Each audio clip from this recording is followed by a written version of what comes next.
आप सभी को जय श्री श्याम। कैसे आप उम्मीद करते सब अच्छे होंगे। प्रेमियों, आज की इस वीडियो में हम आप सभी को करके दिखाएंगे कि निर्जला एकादशी का व्रत कैसे किया जाता है, पूजा विधि क्या है, सारा दिन क्या करना है, व्रत का पारण कैसे होगा, किस समय होगा, क्या खाएं क्या नहीं, सारी जानकारी एक ही वीडियो में आपको देने की कोशिश करेंगे। तो ज्येष्ठ मास की जो शुक्ल पक्ष की एकादशी है उसको निर्जला, जैसे नाम से ही प्रतीत हो रहा है, निर्जला बिना जल के एकादशी, तो उसको निर्जला एकादशी कहा जाता है। क्योंकि एक पौराणिक कथा के अनुसार जो पांडव थे वो एकादशी का व्रत करते थे, लेकिन भीमसेन एकादशी का व्रत नहीं कर सकते थे क्योंकि उनके अंदर इतनी योग्यता समर्थता नहीं थी कि वो भूखे रह सकें, क्योंकि उनके अंदर जो अग्नि जल रही थी वो जठराग्नि उन चीज़ों को अनुमति नहीं देती थी भूखा रहने की उनको। तो उन्होंने महर्षि व्यास जी से यही सवाल किया था। तब व्यास जी ने उन्हें कहा कि आप जो ज्येष्ठ मास की निर्जला एकादशी है उसका बिना जल के रह के भोजन व्रत करिए, उससे आपको सारी एकादशियों का फल मिल जाएगा। तो इस एक एकादशी से सभी एकादशी करने का फल प्राप्त हो जाता है। तो ऐसे में निर्जला एकादशी के दिन आप सुबह सुबह स्नान आदि से निवृत्त होकर सबसे पहले सूर्य भगवान को जल दें। उसके बाद आप अपने पूजा स्थान पर बैठें। पूजा स्थान पर बैठने के बाद आपको दीपक प्रज्वलित करना है। जैसे बाबा श्याम, बाबा हनुमान बैठे हुए हैं तो 2 दीपक लगाए। आप अकेले विष्णु भगवान की, बाबा श्याम की या जिसकी भी पूजा करते हो तो आप जितने देवता की पूजा करते हो उतने ही दीपक लगेंगे। मैं यहाँ शुरू से ही बाबा श्याम, बाबा हनुमान की पूजा करते आया हूँ। क्यों करते आया हूँ? क्योंकि बाबा श्याम के साथ हमेशा से ही बाबा हनुमान चलते हैं। जैसे आप लोगों ने देखा होगा, अगर आप खाटू जाते हो तो सालासर भी जाते हो, खाटू जाते हो तो मेहंदीपुर भी जाते हो। कारण है, बाबा हनुमान के बगैर कोई भी देवी देवता कभी नहीं चलते। और आप लोगों ने भी देखा होगा, जिस मंदिर में भी आप जाते हो वहाँ उस देवता के साथ, देवी के साथ बाबा हनुमान अवश्य मौजूद होते हैं। तो ये मेरा, देखो वैसे तो मैं किसी के ऊपर दबाव नहीं डाल सकता, लेकिन यकीन मानिए अगर आप अपने देवी देवता के साथ बाबा हनुमान को जोड़ लोगे ना, बस सारे देवता निर्विघ्न हो जाएंगे। क्योंकि हनुमान जी महाराज ही एकमात्र ऐसे हैं जो ज्ञान शिरोमणि, वीर शिरोमणि, भगत शिरोमणि हैं। आना जाना दुनिया के लिए लगा हुआ है, लेकिन ये जब से आए हैं जाने का नाम ही नहीं ले रहे। क्यों? क्योंकि ये ठाकुर जी की अनन्य भक्ति में लीन है। इनको कोई और चीज नहीं चाहिए। इनको प्रभु श्री राम और माता सीता के श्री चरणों की अविचल और अनपायनी भक्ति प्राप्त है, इसलिए ये कलयुग के जागृत देव हैं। आगे चलते हैं।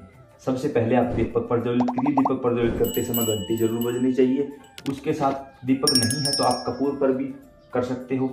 फलों का भोग लगाइए ठाकुर जी को। वैसे तो भोग नहीं लगाया जाता इस दिन, लेकिन हम ऐसे ही बगैर भोग के काम नहीं चला सकते।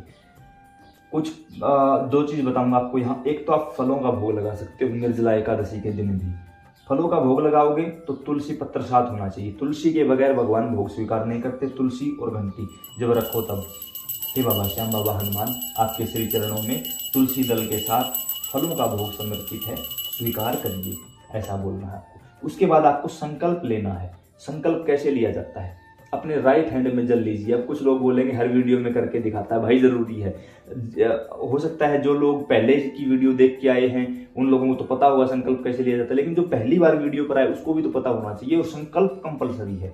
तो सबसे पहले आप संकल्प करोगे बाबा श्याम, बाबा हनुमान, जो भी देवता सामने बैठे हैं उसी से। बाबा श्याम, बाबा हनुमान, मेरा नाम ये है, मेरे पिता का, मैरिड महिलाएं पति का नाम बोलेंगी, मेरे पति का नाम वो है, इस जगह के निवासी हैं, गोत्र ये है। आज पावन पवित्र निर्जला एकादशी का पवित्र पर्व है, तो आप कृपा करिए जागृत स्वरूप में विराजमान हो जाइए। आपके नाम का दीप प्रज्वलित है, श्री चरणों में भोग स्वीकार करिए।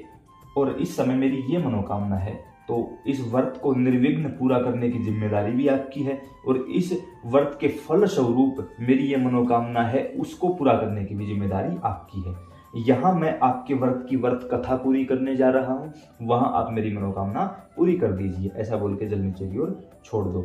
थोड़ा सा जल दोबारा से हाथ में लेके और बाबा श्याम और बाबा हनुमान से प्रार्थना करिए कि कोई भी गंदी शक्ति या कोई भी गंदी नजर हमें परेशान ना कर पाए, इसलिए आप जागृत स्वरूप में विराजमान हो जाइए। ऐसा बोल के चारों तरफ जल का छिड़काव कर लीजिए। अब आप लक्ष्मण रेखा के अंदर बैठे हो, कोई भी चीज आपको परेशान नहीं करेगी। उसके साथ इन 2 उंगलियों के माध्यम से थोड़ा सा यहाँ भी जल का छिड़काव कर दीजिए। अब ये दीपक जिसके लिए जलाए गए हैं ना, उन्हीं को प्राप्त होंगे, कोई दूसरी चीज इसको ग्रहण नहीं कर सकती। अब यहाँ बैठकर आप व्रत की कथा सुनिए। कोई पुस्तक है वो पढ़ लीजिए, पुस्तक नहीं है, हम हर बार जो महीने में 2 एकादशी आती है समय पर उन एकादशी के व्रत की व्रत कथा डाल दी जाती है इसी यूट्यूब चैनल पर। फेसबुक पर देख रहे हो तो यहाँ भी डाल दी जाती है, वही हर जगह डाल दी जाती है, बस आप लोग देखते नहीं, तो ये आप लोगों की गलती है। अब बार मैं ये बोलूंगा कि सब्सक्राइब कर लो तो आप लोग बोलोगे कि हाँ बस यही चाहिए। आजकल हर कोई यूट्यूब फेसबुक पे बैठ के सब्सक्राइब के लिए बोल रहा है, इसलिए मैं कभी भी किसी वीडियो में नहीं बोलता। उसके बाद भी जो आप सभी का अपना प्यारा चैनल है MB रिकॉर्ड भक्ति, उसके ऊपर जब तक ये वीडियो बना रहा हूँ उस समय तक 5,31,000 सब्सक्राइबर यानी 5,31,000 श्याम प्रेमियों का परिवार बन चुका है भाई, जबकि मैंने कभी भी नहीं कहा सब्सक्राइब करने के लिए। तो आप सभी का इसके लिए धन्यवाद।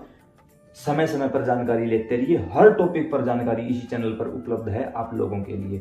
पूजा विधि, संपूर्ण एकादशी और द्वादशी की पूजा विधि अलग से इसी यूट्यूब चैनल पर बना दी गई है। इस वीडियो के एंड में या नीचे डिस्क्रिप्शन में उसका लिंक डाल दिया जाएगा, वो चीज भी आप लोगों को मिल जाएगी।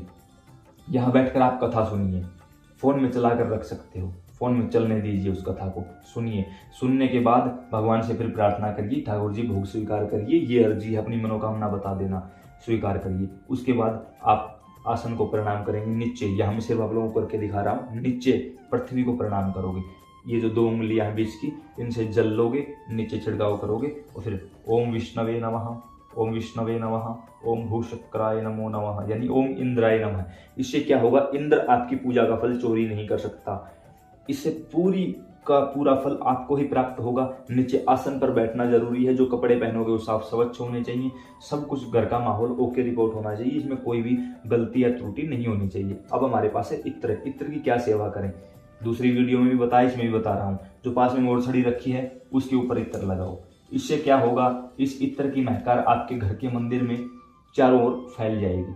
कुछ लोगों ने कहा हमारे पास मोरछड़ी नहीं है, ये बाबा श्याम बाबा हनुमान की प्रतिमा है, इनके चरणों में लगाओ, इससे महकार हर जगह फैल जाएगी। खुद पर नहीं लगाना है, किसी और वस्तु पर ना लगाएं, जैसे घंटी है हमारे पास, घंटी पर भी हम इत्र की सेवा कर सकते हैं। ये देखिए, अब यहाँ से महकार फैल जाएगी अन्य जगहों पर। और याद रखना भाई, फूल बेचने वालों को फूल अपने पास नहीं रखना पड़ता, इत्र बेचने वालों को इत्र अपने पास नहीं रखना पड़ता, उनके हाथों की सुगंध दूर तक फैल जाती है। तो आप जब यहाँ लगाओगे ना तो ये सुगंध पूरे घर में फैल जाएगी। इसके बाद आप निर्जला एकादशी के दिन सारा दिन कोई भी अन्न नहीं खाओगे, जल नहीं पियोगे, निर्जला। अगर आप रह सकते हो तो, अब आपकी उम्र ज्यादा है या आपका स्वास्थ्य खराब रहता है तो आप जल पी सकते हो, आप फल भी खा सकते हो, कोई जरूरी नहीं है। आप सारी एकादशी करते हो तो आप सब कुछ कर सकते हो, लेकिन अगर आप साल में एकादशी ही एक करते हो तो आपको पूरे नियमों का पालन करना पड़ेगा। जल नहीं पीना है, कोई भी फल नहीं खाना है, कुछ भी नहीं करना है। रात को शाम के समय फिर दोबारा से बाबा के दीपक जलाइए, बाबा से प्रार्थना करिए, कोई त्रुटि हो तो माफी दीजिए, फिर से कथा सुनिए। अगले दिन सुबह सूर्योदय के बाद जब व्रत के पारण का समय हो, बताया ना पहले ही वीडियो डाल दी जाती है कि व्रत किस दिन रखा जाएगा, पारण किस समय होगा, पहले ही वीडियो डाल दी जाती है भाई, आप लोगों को देखनी पड़ेगी और कोई इलाज नहीं है इस चीज का।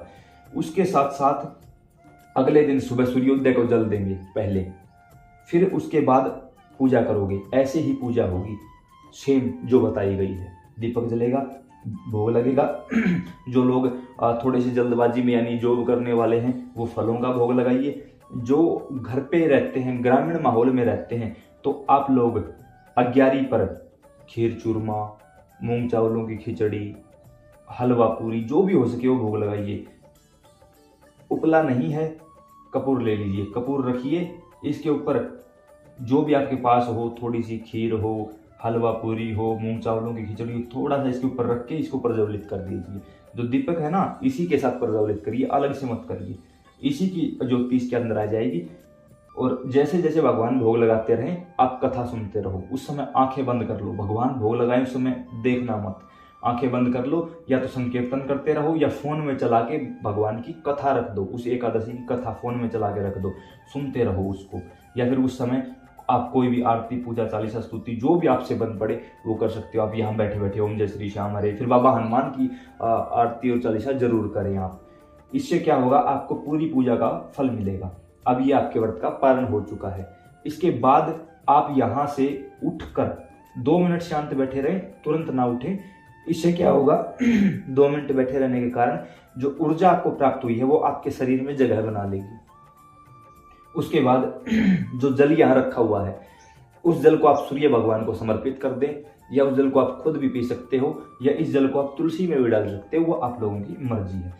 तो ये हुआ आपके निर्जला एकादशी के दिन व्रत और व्रत का पारण। अब आपके कुछ कमेंट आए हुए हैं, वो ले लेते हैं। पूजा विधि क्या है? पूजा विधि हमने आप लोगों को बता दी। क्या करें इस दिन? देखो सिंपल सी बात है, व्रत है तो हरि नाम का संकीर्तन करो, इसके अलावा और कुछ भी मत करो, कुछ भी नहीं। क्या न करें?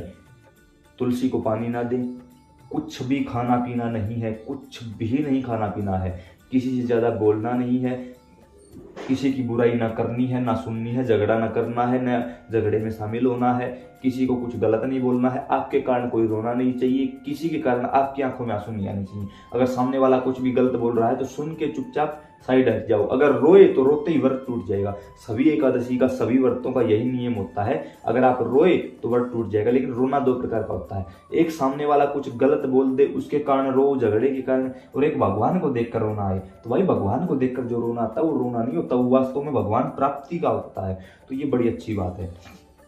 अगला है कि दवाई चलती है, कैसे करें?